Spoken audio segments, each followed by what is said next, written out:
Hello everybody, it's Adrian for WapCar.my and I'm all about the details. This is the 2020 Perodua Axia and in today's video, I'm going to tell you why this is the perfect car for you, me and everybody.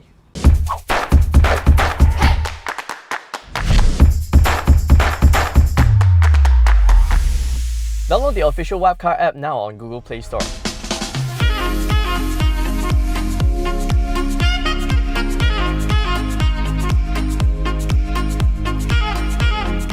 Log on to WapCar.my for the latest reviews, comparisons and car prices to help you find your next perfect car. And don't forget to click on the subscribe button.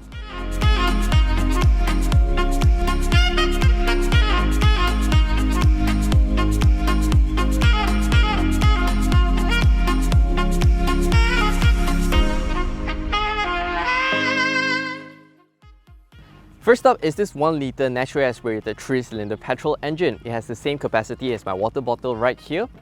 It doesn't make the most exciting numbers, only 68 horsepower and 91 Nm of torque paired to a 4-speed automatic transmission. It's also not the fastest thing out there despite its lightweight body. 0 to 100 took 17.2 seconds. Yes, we've actually tried it ourselves. 17.2 seconds just to get to 100 km per hour. I can do a lot of things in 17.2 seconds.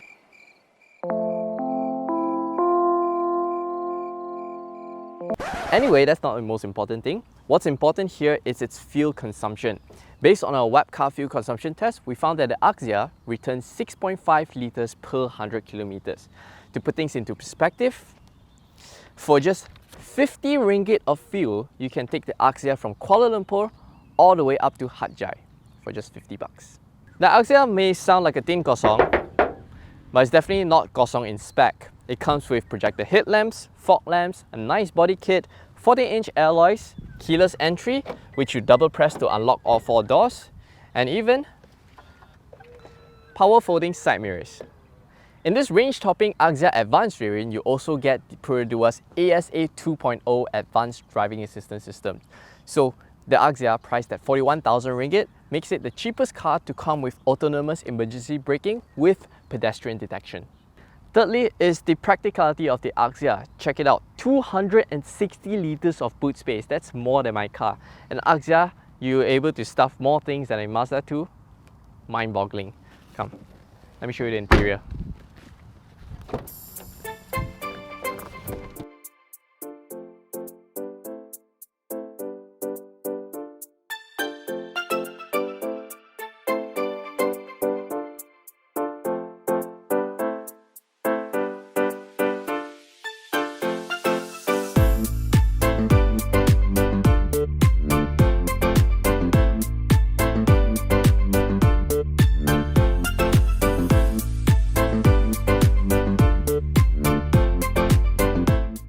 I love the cabin architecture of the Axia. Everything is clearly laid out to you, well presented, easy to use. So for example, all the main controls of the mirrors, your start-stop, your ASA 2.0 is over to the right side of the driver within reach, multifunctional steering wheel, a touchscreen infotainment system that supports Bluetooth. So make sure you top up a few more ringgits to get the variants with Bluetooth because the Axia style doesn't come with Bluetooth. And this touchscreen infotainment system, big thumbs up for me because it reads Chinese characters. The older generations of this head unit screen doesn't read Chinese characters. Other than that, you have lots of storage spaces to throw your loose items. For example, here for your keys, your broken numbers. I presume this is an ashtray. I'm not quite sure what this is, but I wouldn't recommend smoking in the car and use this as an ashtray. Probably a small little bin for your loose rubbish, that's fine.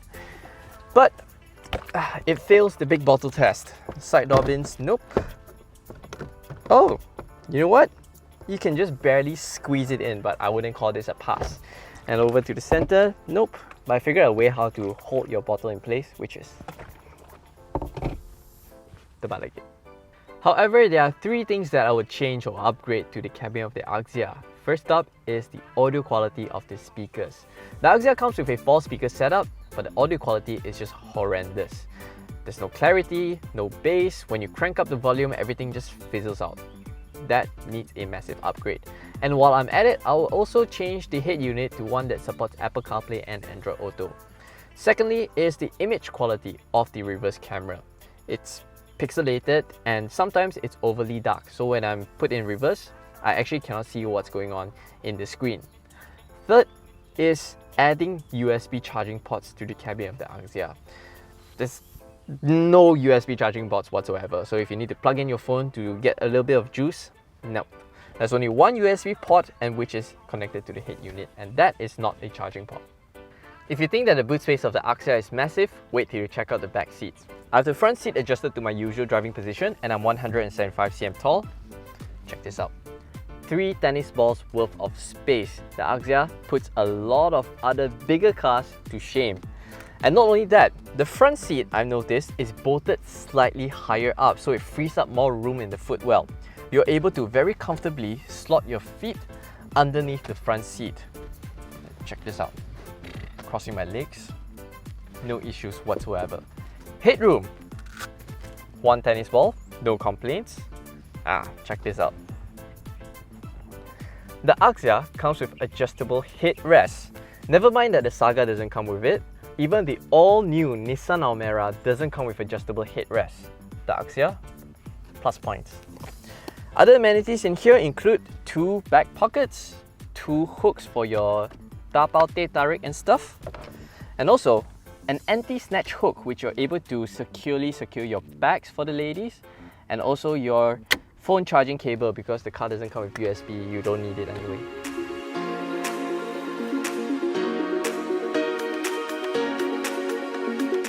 So driving the Perodua Axia, one of the first tests that I want to feel is how does it drive on the highway.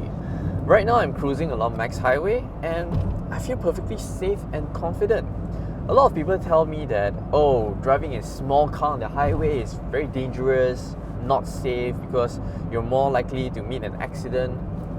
I mean, what? The Axia is perfectly fine. Right now I'm cruising along at 80 kilometers per hour, just in the left lane. No issues. But yes, I do agree that if you take this car at higher speeds, and I'm talking about like way above 110 kilometers per hour, that the car do feel that, you know, it's a little bit unsafe. It's not because the chassis is not good, it's because the car is quite underpowered. So for example, let's say you need to make an emergency lane change and avoid something and you need to floor the throttle.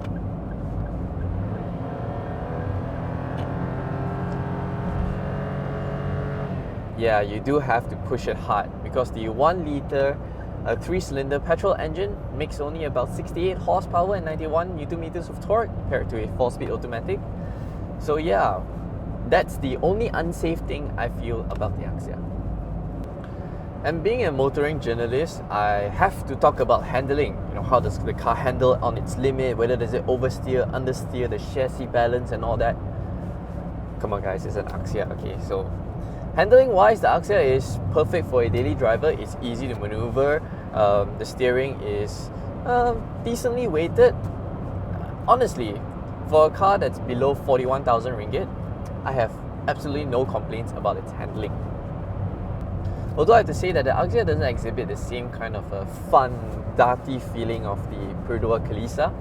You know, the Kalisa was very darty, very quick to change directions. It's just overall a very fun driving experience. I remember my family member used to own one, and when I take it out, it's always a pleasurable moment. The Axia, you know, it's not as darty as the Kalisa, so it does take away some of that fun factor. It doesn't feel as nimble, light-footed, or eager to change directions as the Kalisa, but again, I pretty much quite enjoy driving the Axia still. So based on our WapCar's NVH test, we average about 72 decibels at 110 kilometers per hour in the Axia. So that's a little bit on the noisier side. But honestly, at 110 kilometers, you're hearing a lot from the engine. Let me demonstrate.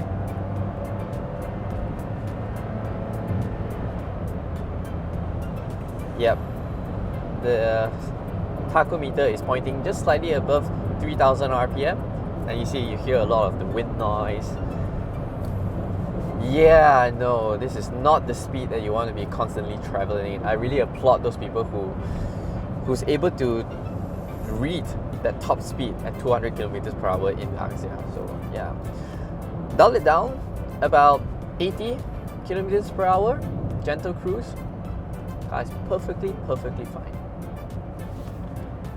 Right, you might think that I'm enthusiastic about reviewing an Axia, but on the contrary, I actually love this car.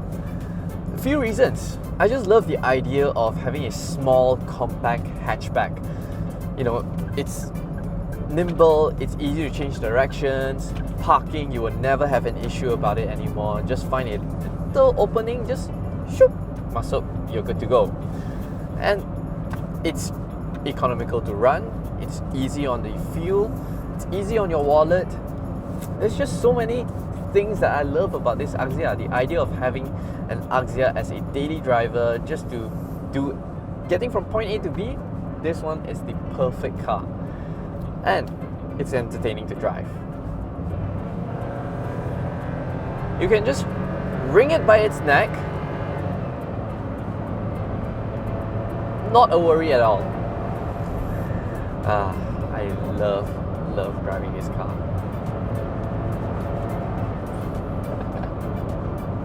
If all you ever need is a car that's cheap to own, easy to drive, and just to get you from point A to B, the Perodua Axia is the perfect car for you. In fact, it's so good that my colleague Arif bought two.